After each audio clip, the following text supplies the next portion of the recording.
May 2025 English/Igbo calendar: Eke, Orie, Afọ, Nkwọ. That is the 4 market days we have in Igbo.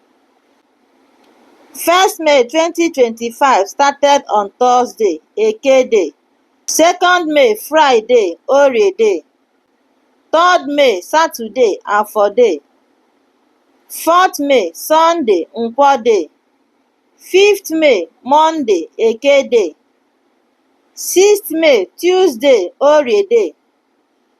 Wednesday 7th, Afọ Day. Thursday 8th, Nkwọ Day. Friday 9th, Eke Day.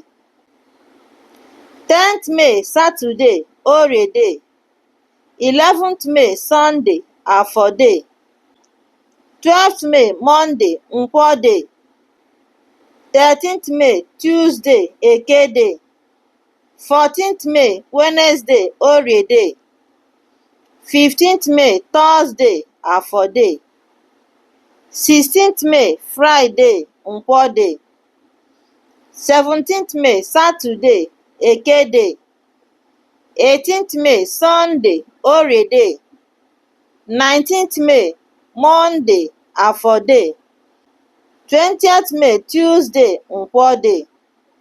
21st May Wednesday, Eke Day. 22nd May Thursday, Orie Day. 23rd May Friday, Afọ Day.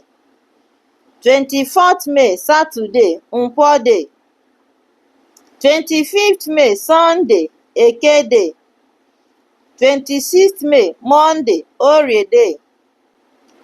27th May Tuesday, Afọ Day.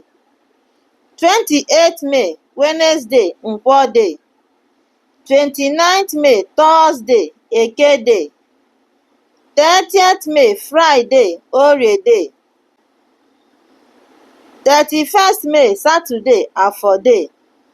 So the last day of May in 2025, it will end on Saturday, 31st. That is Afọ Day. Follow us for more, share our videos, subscribe to our channel. Bye.